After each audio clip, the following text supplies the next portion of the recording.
We got fights this weekend. We've got UFC this weekend. We've got an absolutely stacked fight card this weekend. But also this week, we've seen a lot of Jake Paul. As we know, Jake Paul is making headlines these days. He knocked out Nate Robinson recently. He's trying to fight Conor McGregor. People saying that's crazy, saying that it's funny and all the rest of it. But he threw down the gauntlet this week pretty fucking hard with the video. Can we play this, Brian? Sorry, I'm just throwing this on you now. But everyone's probably seen it right now. Jake Paul's got a massive following, big YouTube sensation, and a very, very famous person. Trying to get that fight with Conor McGregor, and he comes out and he's like, well, I don't know, can we play the video? Yeah, good. Let's get that video going. And also shout out to the Stereo app. If you guys are on right now on the Stereo app, we want to get your reactions in just a little bit. So if you guys want to chime in, let us know what you think. Do you think that Jake Paul should fight, or do you think that Conor McGregor should fight Jake Paul? And if not Conor McGregor, then who? Okay, because I know some people that have been actually contractually offered a situation with Jake Paul. Okay, that's all I'm saying. All right, this is the video to Conor, yeah. What the fuck is up, you Irish cunt? Good morning, Conor McGregor. I know you're probably beating up old dudes in a bar right now, or maybe you're jacking off because you're sick of fucking your wife. I mean, she's a 4, Conor. You could do a lot better, but happy Monday. My team sent you a $50 million offer this morning. $50 million cash, proof of funds, the biggest fight offer you've ever been offered, but you're scared to fight me, Conor. You're ducking me because you don't want to lose to a fucking YouTuber. You're 0-1 as a boxer. I'm 2-0 as a boxer. I just came off the 8th biggest pay-per-view event in history, but you want to fight Dustin Prober, who has less followers on Instagram than my fucking dog. That's a fact. And Dana White, you're a true. I looked it up. You ugly. All right, kill it, Brian. Maybe you're. Is that true? You looked it up. So his cat or his dog has more followers than Dustin? Yeah. All right. Well, that's funny. That's funny. But, you know, the secondary follows through the Jake Paul YouTube sensation mafia. I mean, where do you start with that video? No, because he's like, you got to give it, right? Listen, did he overstep the line? More than likely, right? And what do you mean? But hold on, I will get to that. But like, there's so many ways you might have an issue with that. But before you do that, you got to give props to how much of a good troll job that really was. I mean, he had the glasses that Conor's wore on many, many occasions. He's got the Irish flag, which he does. He's got the whiskey. He's got the cigar. Fucking talking shit about his wife. I mean, that's a low blow. That is saying that she's a 4. She's clearly not a 4. So he's just trying to get a reaction. But what was your thoughts when you first saw that, Lewis?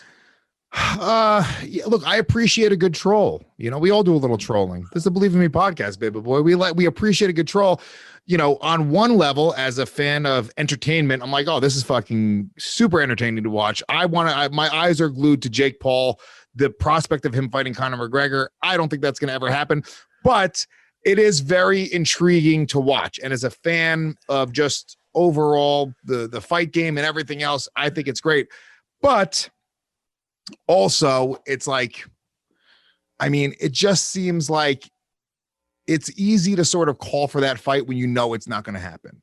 You know, it's easier to like kind of like maybe he thinks he can, you know, goad him into this fight, but I don't think the money. Conor McGregor is so rich. He does not. Money's not really an object to Conor at this point.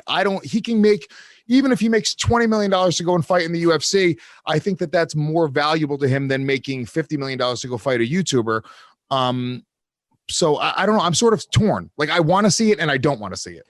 Yeah, well, there is a possibility of the fight happening, isn't there? Because it doesn't matter how much money you have. You can't leave $50 million on the table. And if that is a legitimate offer of $50 million, then you don't have to be a scientist to work out that that's a lot of money, okay? And to just go out there and just, in my opinion, he would fucking destroy Jake Paul, you know? So there's a possibility, but the fact is that, listen, maybe the fight happens, maybe it doesn't. In fact, it's not going to happen. I'm pretty sure that fight is not going to happen.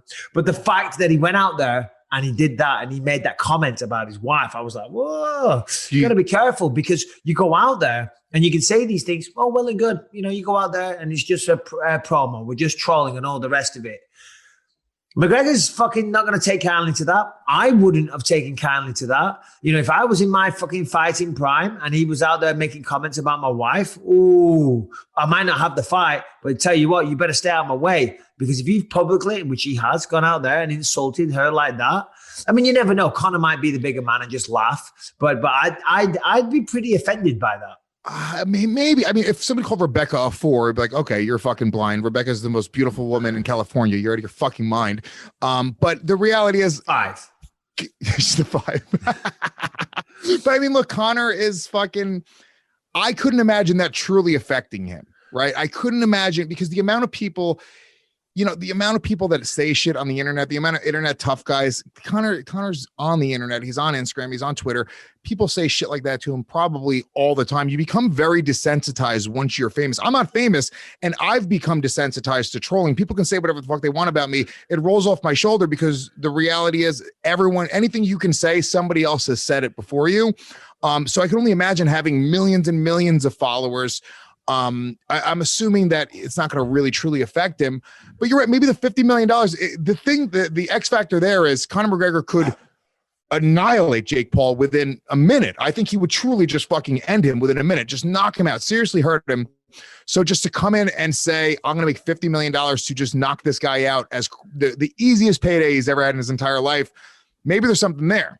Yeah, maybe there is, because as I say, $50 million, you can do a lot of things with that. But he also moved on pretty quick from Conor to Dillon Danis. He quickly got the wrath. And I don't think I've got to be Inspector, Columbo? I'm not Columbo or Inspector Cluedo. There's another board game for you. Or in fact, I'm not Hercule Poirot. There's probably one you don't know, Lewis. Agatha Christie. But I'm not an investigator to figure out that when he went after Dillon Danis, I'm just going to throw this out there. That was all set up through the help of Brendan Schaub. Brendan Schaub made that happen because look at the pieces, look at the evidence. Oh, here we go. Look at the Sherlock Holmes. I'm your Watson. Holmes. Well, Watson, it's elementary, my dear, because Jake Paul was on with Brendan Schaub, I think it was last week. Okay. So they've been texting, they've been exchanging pleasantries. They have each other's numbers. They're boys. Then this week, he's doing Dillon Danis. Dillon Danis is there with Brendan Schaub. Jake Paul drives by. Brendan Schaub's just there in the middle of it. This big YouTube sensation, this big prank. You know what I mean? Brendan Schaub put the pieces together to get a little rub. That's what I think. Hey, look, it's Conor McGregor's face right there. Pussy. Pussy. Pussy. Fuck you, bitch. I reckon Danis was in on this.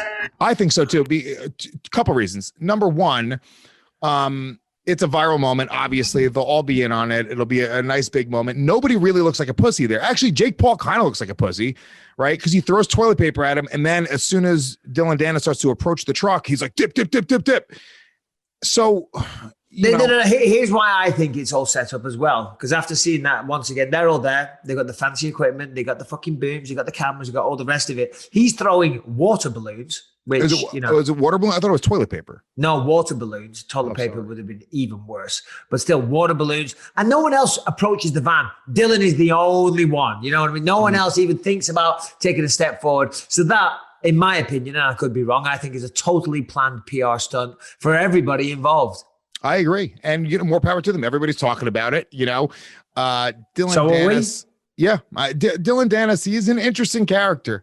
Well, is it all a troll job from him too? Because I saw. No, don't. Listen, he's a fucking dildo. It's as simple as that. And I don't want to, because the other day, Dildo Danis, you know what I mean? That's what you got to call him from now on. No, that's what people call him. And I wrote out, because Brett Okamoto said, if you find this funny, then I suggest you get out more, or something like that. I said, come on, Brett, it was pretty funny. He's like, really? And somebody throwing water balloons? I said, listen, anybody making a fool out of Dildo Danis, gets a pat on the back in my book. And then I deleted it because I thought Dildo Danis has been done to death. It's not very original. And I thought, I don't want to jump on the parade of picking on Dildo Danis, because that's not what I'm here to do. But he is a dildo. And if the name fits, the hat fits, then he shall wear it. He's a bit of a dildo, a bit of a dickhead. And from what I'm hearing, he wants no smoke of Jake Paul. I don't think he wants to fight. What are you hearing? I don't know. I'm hearing that there's been multiple offers made to people. I can't go into details. Can you please talk about what we spoke of casually before we started today's show? Well, as we know, I have had a little foray into the world of fighting myself. And I recently stepped away and retired. And then I may or may not have an offer to come out of retirement and fight somebody that is a YouTube sensation. Okay, Just they shall remain nameless. No, that's it. I'm not saying anything. I'm not fucking up negotiations. I'm not saying anything. I'm just saying there may or may not have been somebody that is a YouTube sensation that we may have talked about on this episode that reached out and said, does he want to fight me as well? That and we I'm may like, have shown 2 videos of him, hypothetically speaking. We might have done, but we might not. We might have. We're gonna say, can we just speak in this? Let's speak in a hypothetical world. This is not even Earth. This is just some other world that exists. This is Dillon Danis' anus, and we're living in there, and this is where we're having the conversation. Weird flex, but okay. Exactly. We're inside of Dillon Danis' anus right now, and hypothetically, it's surprisingly roomy. It's huge. Holy shit! There's a lot of other guys in here. Yeah. Fuck you know. He's had a lot of company in here. So, I mean, in a hypothetical world, Jake Paul's team may have reached out to your team, who also happens to represent a couple other people that we've been talking about, and they may or may not have made an offer to you.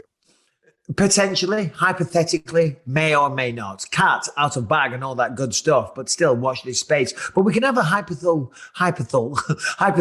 conversation on whether or not, if that was the scenario, whether or not I would accept. Okay, well, fine. This is not real world, guys. Don't run with this or anything. But in this hypothetical world, Bisping, why did you go knock out this fucking YouTuber and make millions of dollars? I will. I will. Listen, all you gotta don't fucking tempt me with a good time, baby boy. You're sitting there going, "Oh, I don't drink. I've gone vegan. I've fucking sustainable products only." I'm gonna come out of fucking retirement. I'm gonna get down to 185. I'm gonna knock out Jake Paul, and we're back, baby boy. Money in the bank. We're gonna move to a full mansion. We're gonna get the Maserati back. Come on, Jake Paul, let's go. I mean, if this happened, I mean, what? I couldn't imagine. Like, it's very strange to me. All right, so. All right. So listen, there may or may not have been an offer, may or may not. Hypothetical situation, let's just pretend that there has. So I may have gone away and looked at his fight with Nate Robinson yesterday. And, pardon me? You may not have as well. I may not have, but there's a good potential that I did. And in my research and infinite wisdom of the fight game, I saw... you Sherlock Holmes did? I did. I took a look, and after my extensive inquiries, I figured out that he's a bum, and he would be very easy to beat. But that said, he does have power. He is athletic. He is young. These are all good things to have in the fight game. He's got that young confidence. He's got that, he's never been beat to fuck. He's never been knocked out. Anytime, like when I'm commentating, I always make a big deal out of it when one of them certainly is undefeated, because you've never tasted defeat. You don't know what it feels like for actually another man to beat you. When you think, because when you start beating people, you think you're always going to beat people. You think you're unstoppable. When I was undefeated, Jesus Christ, you think I'm a pain in the ass now? You should have seen me then when I was undefeated. I literally thought there was not a man on this planet that could even cause me any kind of significant issue. Then you soon come to realize that isn't the case. I looked at Jake Paul, and he's sloppy, but he's a novice. But those novices, when you're sloppy like that, that's when you can get caught. You know what I'm saying? So because they don't do the dance. Like, so there's almost like a, with fighting and boxing and kickboxing, it's like, you're expecting this guy to do this and this guy to do that, and you counter and you slip and you move. But when it's all wild and flailing and there's no rhythm or no rhyme or reason to it, this is why me and Harrington box all the time. Harrington catches me sometimes, and I look at his face. I'm like, Harrington, do you really think you fucking caught me? You didn't catch me. You're just flailing your arms around, and your hand happened to hit my face once.